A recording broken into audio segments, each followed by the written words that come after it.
ខ្ញុំត្រូវតែញញឹមដើម្បីជីវិតស្ត្រីមេផ្ទះទាំងអស់គ្នាហើយស្រោតម្នីម្នីប្រញាប់រត់រះទៅផ្សាររកមើលត្រីសាច់ថាឆ្ងាញ់កន្លែងណាបេះដូងឆ្លើយថាឆ្អឹងចនីពីត្រៀមនឹងឯង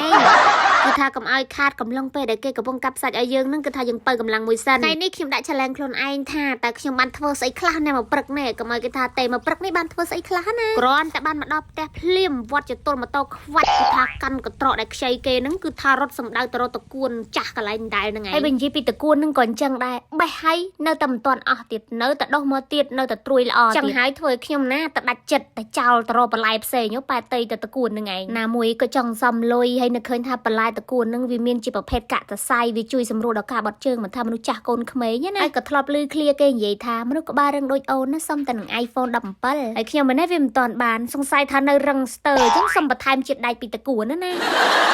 តែខ្ញុំដឹងហើយថាជាតិនេះខ្ញុំវាគ្មានសំណាងហ្នឹងទេហើយកុំឲ្យខាតស្លឹកតគួនដែលបេះបានហ្នឹងក៏យកទៅឲ្យខ្យងហើយក៏ម្នីរត់មកចម្រោះទឹកផងអីផងនិយាយពីថាបាន2ណាបាន2ហើយចម្រោះទឹកហើយអីហើយគឺថាបញ្ញាប់រត់ម្នីមកកាត់គល់ស្លឹកគ្រៃដើម្បីយកទៅបុកគ្រឿងបុកអីហើយបើនិយាយពីស្លឹកគ្រៃនេះគឺថាលែងល្អហើយលក្ខណៈថាត្រូវទឹកភ្លៀងជន់ពេកចង់ឲ្យលួយដីក្រោមហ្នឹងគឺថាជាប់ទឹកអស់ហើយអញ្ចឹងបានថាអត់ទឹកក៏វាមិនកើតដល់ពេលទឹកច្រើនពេកក៏វាពិបាកឥឡូវដីតំណាំនៅក្នុងច្បារហ្នឹងគឺថាធ្វើអីលែងកើតដែរដោយសារតែដីយើងទាបហើយទឹកវាចេះតែជន់មកដាំអីក៏លួយចឹងហើយម៉ែក៏ថាផ្អាកសិនចាំទៅមុខទៀតចាំគិតទៀតកាត់គល់ស្លឹកគ្រៃហើយអត់តន់ធ្វើការហាន់អីទេគឺថាបញ្ញាប់មកស្ដារទឹកនៅក្នុងអាងបន្ទប់ទឹកណាហើយសើតដីភក់តាំងពីភ្លៀងមកទឹកគឺថាមិនសូវស្អាតទេវារៀងល្អឥឡូវនេះបាន3មុខហើយណាគឺថាមានតាំងពីចរោះទឹកបេះបន្លែហើយនឹងសម្អាតអាងហេតុអីបានខ្ញុំសម្អាតអាងពីព្រោះអីខ្ញុំចង់ធ្វើឲ្យហើយទៅមានន័យថាយើងអាចទុកពេលហ្នឹងទៅធ្វើម្ហូបបានហើយបូមទឹកក៏យើងបូមទុកចោលទៅលក្ខណៈថាព្រួយមួយបាញ់បានសัตว์3អីចឹងណាព្រោះថានៅពេលដែលយើងធ្វើហ្នឹងយើងធ្វើបានទាំង3យើងពងស្លទឹកយើងក៏ហូរហើយទឹកចរោះយើងក៏ហូរស្រក់ដូចគ្នាចឹងបានថាធ្វើអីមួយត្រូវគិតសិនបើមិនចឹងទេពិបាកវិវុជន់គ្នាឥឡូវហើយដល់តែអញ្ចឹងទៅសុំសរសើរខ្លួនឯងមួយសិន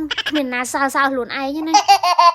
ព្រោះថាមកជីវិតជីវ៉ាដល់ឃើញមានណាសើខ្ញុំសោះការងារបន្តរបស់ខ្ញុំនឹងគឺធ្វើការបុកគ្រឿងបញ្ចូលគ្នាហើយគ្រឿងរបស់យើងនឹងគឺមានខ្ទឹមគល់ស្លឹកគ្រៃដេងរមៀតអញ្ចឹងអ្នកទាំងអស់គ្នាអាចទីបានអត់ថាខ្ញុំគ្រឿងនឹងសម្រាប់ស្លអីហើយបន្តមកទៀតក៏ធ្វើការច្រាមប្រហុកទៅហើយប្រហុកនេះគឺថាប្រហុកស្រុកស្រែយើងនឹងឯងហើយបន្តមកទៀតខ្ញុំធ្វើការដំខ្ទឹមដើម្បីទុករំលីងមុនពេលដែលយើងចាក់គ្រឿងចូលព្រោះអីក្នុងគ្រឿងយើងដាក់ខ្ទឹមហើយប៉ុន្តែអានេះរំលីងឲ្យឈ្ងុយផ្សេងម៉ែខ្ញុំថាដាក់ខ្ទឹមទៅគឺថាវាកាន់តែឈ្ងុយអូយតែខ្ញុំចុះខ្ទឹមណាហើយបន្តមកទៀតខ្ញុំក៏បានយកឆ្នាំងដល់កញ្ចាស់ដាក់លើហ្គាសហើយចាក់ខ្លាញ់ចូលទុកឲ្យវាក្តៅរួចហើយខ្ញុំក៏បានធ្វើការចាក់ខ្ទឹមចូលទៅហើយធ្វើការរំលីងកូរចុះកូរឡើងឲ្យវាឡើងឈ្ងុយឲ្យឡើងរាងក្រហមបន្តិចណាប៉ុន្តែឆ្នាំងនឹងរៀងប្រយ័ត្នដែរតកូមស្រួលនឹងខ្លោចឥឡូវហើយបន្តមកទៀតខ្ញុំក៏បានបន្ថែមប៊ីចេងបន្តិចហើយនឹងដាក់ប្រហុកចូលទៅហើយធ្វើការកូរវាឲ្យសព្វជាមួយនឹងខ្ទឹមដែលយើងរំលីងនឹងឯងព្រោះប្រហុកគឺជាជំនួយការពិសេសសម្រាប់ស្ត្រីនៅផ្ទះទាំងឡាយហើយបន្តមកទៀតខ្ញុំក៏ធ្វើការដាក់គ្រឿងដែលបានបុកនឹងចូលទៅនិយាយពីថាឈ្ងុយអូឈ្ងុយខ្ទឹមលីងឈ្ងុយខ្ទឹមក្នុងគ្រឿងណាហើយបន្តមកទៀតខ្ញុំក៏បានធ្វើការ